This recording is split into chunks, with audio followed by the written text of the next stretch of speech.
अब छोलिया हो या लोबिया, सफेद चने या काले चने, सब कुछ मजेदार बने। कुछ तो सस्ता लो, सब बढ़िया लो। इसमें क्या खास बात है? थोड़े में ज्यादा स्वाद, यही तो है इसकी खास बात। मुजफ्फरनगर की तरफ जहां पुलिस को काम करना महंगा पड़ रहा है। क्यों? अगर वो आपका हेलमेट पूछ दे रहे हैं तो नेताजी को इतना नागवार गुजर रहा है कि वो पुलिस वाले को जवाब देना पड़ रहा है कि आपने क्यों रोका। ये ऐसा खेल उत्तर प्रदेश में ही आपको देखने को मिल सकता है। तो पहले ये मुजफ्फरनगर की रिपोर्ट देखिए, फिर इस पे वहां के संवाददाता से बात करेंगे कि कैसे मनोबल बढ़ेगा फिर अधिकारियों का। ये तो मनोबल गिर रहा है।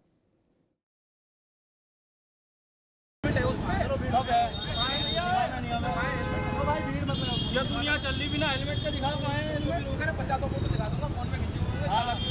पता नहीं कितने दिखा रखे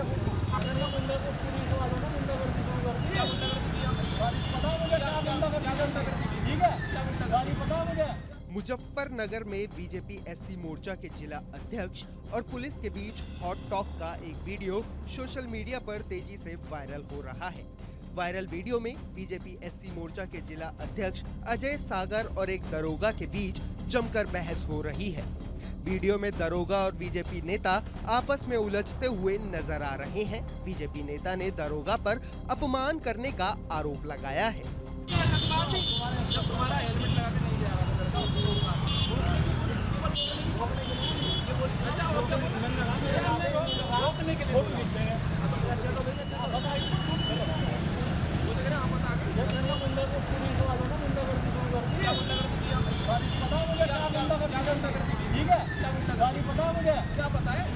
पूरा मामला मुजफ्फरनगर शहर कोतवाली क्षेत्र का है, जहां ये सामान्य पुलिस चेकिंग अचानक सोशल मीडिया पर चर्चा का विषय बन गई है।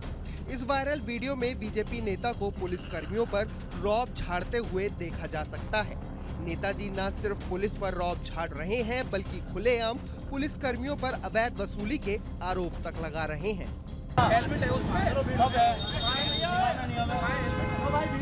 ये दुनिया चल रही बिना हेलमेट के दिखा पाए हेलमेट 50 फोटो दिखा दूंगा फोन में खींचूंगा। पता नहीं कितने दिखा रखे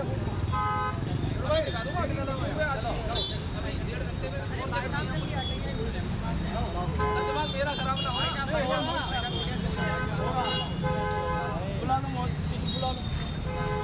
वहीं मामले को लेकर बीजेपी नेता अजय सागर का कहना है कि वो अपने परिवार के साथ स्कूटी पर जा रहे थे। दूसरी स्कूटी पर उनका भाई भी था। इस दौरान रास्ते में चेकिंग कर रहे पुलिस कर्मियों ने उन्हें रोका। जब अजय सागर ने पुलिस कर्मियों को अपना परिचय दिया तो पुलिसकर्मी उनके साथ उनके परिवार के सामने ही दुर्व्यवहार करने लगे। बीजेपी नेता का कहना है कि पुलिस वाले उनका चालान काटने पर अड़े रहे। इस दौरान उनके परिवार के सामने ही उनकी बेइज्जती की गई। लेकिन सवाल ये उठता है कि आखिर पुलिस उनका चालान काट ही क्यों रही थी। दरअसल नेताजी ने हेलमेट नहीं पहना था। अंसारी रोड से अपनी पत्नी के साथ और मेरा 4 साल का बेटा, मैं स्कूटी से था और साथ में मेरा छोटे वाला भाई वो अलग स्कूटी से था। मैं घर की तरफ आ रहा था तो चुंगी नंबर 2 पर चेकिंग अभियान ये जो चला रहे थे, तो इन्होंने मेरी स्कूटी मेरे स्कूटी रोकी, मेरी भी और छोटे वाले भाई की भी। मैंने कहा भाई आप ये तो देखो परिवार साथ में है। तो छोटे वाले भाई को कहते हैं इसे साइड में लगाए स्कूटी को और इसकी तलाशी लो और इसका हेलमेट का चालान करो। तो मैंने कहा भाई ये मेरे साथ ही है, छोटा भाई है मेरा और मैं परिवार के साथ हूँ, कम से कम इतना तो देखो। कहने नहीं चेकिंग अभियान है, फ़ोटो खींचेगा तुम्हारा भी। मगर भाई आप इतना तो देखो कि मेरे साथ मेरा परिवार है। लेकिन उसके बावजूद भी बदतमीजी की इतनी सीमाएं पार की। बीजेपी नेता अजय सागर के साथ हुई इस घटना की जानकारी उनके समर्थकों को लगी तो वो भी इकट्ठा हो गए। सभी कार्यकर्ताओं के साथ अजय सागर यूपी सरकार के मंत्री कपिल देव अग्रवाल के आवास पहुंचे और उन्हें मामले की जानकारी दी। मंत्री कपिल देव अग्रवाल ने सीओ सिटी को अपने कैंप कार्यालय में बुलाया, मामले की जानकारी ली, साथ ही पूरे मामले की जांच कर कार्रवाई के निर्देश दिए हैं। कपिल देव अग्रवाल ने ये कहा कि दुर्व्यवहार करने वालों को जिले में रहने नहीं दिया जाएगा। अभी हमारी भारतीय जनता पार्टी अनुसूचित मोर्चे अध्यक्ष अजय सागर हैं, अपने परिवार के साथ अपने घर की ओर जा रहे थे। रास्ते में एक दरोगा ने रोक करके उनके साथ दुर्व्यवहार किया परिवार के होते दुर्व्यवहार करना और भी खराब है। इस संबंध में मैंने वरिष्ठ अधिकारियों से बातचीत की है, उनको निर्देशित किया है, निश्चित रूप से उस पर कार्रवाई होगी। इसके अलावा सबसे महत्वपूर्ण बात यह है कि जो भी अधिकारी हो, किसी विभाग का हो, कर्मचारी हो, पुलिसकर्मी हो, जनता के साथ व्यवहार ठीक रखे, संयम में रहे। कोई गड़बड़ होती है तो उसको पता है, बदतमीजी किसी की बर्दाश्त नहीं होगी, और जो बदतमीजी करेगा उसको जिले में रहने का अधिकार नहीं है, उसको जिले में नहीं रहने देगा। कुल मिलाकर जिले में मामूली सी वाहन चेकिंग के दौरान एक अप्रत्याशित विवाद खड़ा हो गया। वाहन चेकिंग के दौरान बीजेपी नेता को पुलिस द्वारा रोकने की इस घटना के स्थानीय स्तर पर राजनीतिक हलचल मचा दी है। ऐसे में देखने वाली बात ये होगी, मामला यूं ही रफा दफा कर दिया जाएगा या फिर अपनी ड्यूटी निभा रहे पुलिस कर्मियों पर गाज गिरने वाली है।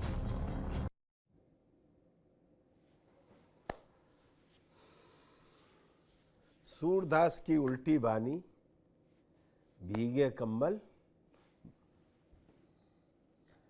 रविंदर सिंह जी, ये क्या मसला क्या है कि कपिल मंत्री जी को भी, कपिल देव जी को भी आना पड़ गया?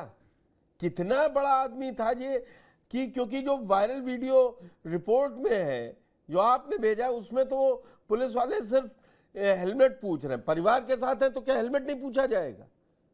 अरे हेलमेट आपकी सुरक्षा के लिए, सर है आपका। पुलिस तो तब भी सिखा रही है कि दुर्घटनाएं कम हो। कतई मत लगाइए।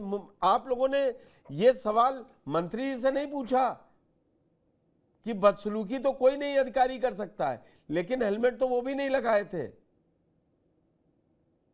हाँ, हेलमेट जरूरी था क्योंकि सुरक्षा उसमें अपनी ही है। और जब ये वीडियो लगातार वायरल हुआ तो ये पूरा मामला कपिल देव अग्रवाल जी मंत्री जी के यहाँ पहुंचा, तो उन्होंने भी यही कहा कि मतलब बदतमीजी तो नहीं, लेकिन हाँ ये जरूर है कि हेलमेट तो अपनी सुरक्षा के लिए लगाना ही चाहिए जी। तो अभी ये शांत है कि वो दरोगा जी लाइन हाजिर हुए या कुछ हुआ है? हमारी पुलिस अधिकारियों से बात हुई थी। जिले के जो एसएसपी हैं वो आज जिले में नहीं है। सीओ सिटी से बात हुई थी, उन्होंने बोला था कि हमने रिपोर्ट भेज दी है, आगे क्या कार्रवाई वो निर्णय आकर एसएसपी साहब लेंगे। इतना ही जानकारी मिल पाई थी। और ये जो पूरा मामला है इसको इतना तूल दिया गया क्योंकि हेलमेट लगाना अपनी सुरक्षा, अपनी ही सुरक्षा थी, अपनी जिम्मेदारी थी। लगातार इस मामले को तूल दिया गया है। पूरे रात भर ये ड्रामा चलता रहा। सुबह कपिल देव मंत्री जी के दरबार में ये पहुंचा तो उन्होंने भी हेलमेट के लिए ना बोल करके यही बोला कि जो गलत कोई अगर बदसलूकी करेगा तो उसको जिले में नहीं रहने दिया जाएगा। तब तो रिपोर्ट भी क्या आएगी और एसएसपी साहब क्या रिपोर्ट देंगे, इस पे हमारी नजर रहेगी। लेकिन क्या चेकिंग अभियान आज जारी है कि रुक गया? नहीं, चेकिंग अभियान तो लगातार चल ही रहा है। उसमें भी मैं एक बात कहना चाहूंगा क्योंकि पुलिस कर्मी जो हैं, आदमी कोई भी आम आदमी भी अगर सड़क पर चल रहा है उसको रोकने के बजाय मोबाइल लेकर के वाहन के सामने आ जाते हैं। ये भी एक बहुत बड़ी समस्या बनती जा रही है। इसीलिए पुलिस और आम आदमी में नोकझोंक होती रहती है क्योंकि पुलिस ये नहीं, क्योंकि सम्मान पूर्वक रोक लें, उसके कागज चेक कर लें, नहीं मोबाइल लेके सीधे वाहन के सामने। रविंदर जी, रुकेगा कौन? वो मोबाइल लेके आते तभी रुकते सामने, नहीं तो रुकेगा कौन? चलिए, अब इस पे जो आगे भी रिपोर्ट आती है आप उस पर जानकारी भेजिएगा। लेकिन ये इतना तो तय है कि पुलिस को काम करने से ज्यादा इस वक्त, कम से कम इस वीडियो से तो ये समझ में आ रहा है कि नेताजी को ये नागवार गुजरा कि उनका परिवार साथ में था और उनको रोक कैसे लिया गया, उनकी स्कूटी को रोक के हेलमेट पूछ कैसे लिया गया। जवाब उनको चाहिए था कि और लोग भी तो निकल गए, मगर इसका जवाब उन्होंने अपने बयान में भी नहीं दिया और न मंत्री जी ने वहां पूछा कि भाई हेलमेट तो लगा लेते। और ये बता दूं, ये मुख्यमंत्री ने खुद हर जिले में यह आदेश दे रखा है कि बिना हेलमेट पर 2 बार आप चालान कीजिए, तीसरी बार गाड़ी सीज कर दीजिए। बहुत कड़ाई से पालन। लेकिन आप ये देखिए जिला स्तर पर हो क्या रहा है, उसका नजारा क्या है और कैसे मंत्री अपने चाहते लोगों को बचाने के लिए धमकी ये दे रहे हैं कि जिले में ऐसा अधिकारी नहीं रहेगा। उन्होंने एक बार भी अपने बयान में ये नहीं कहा कि जो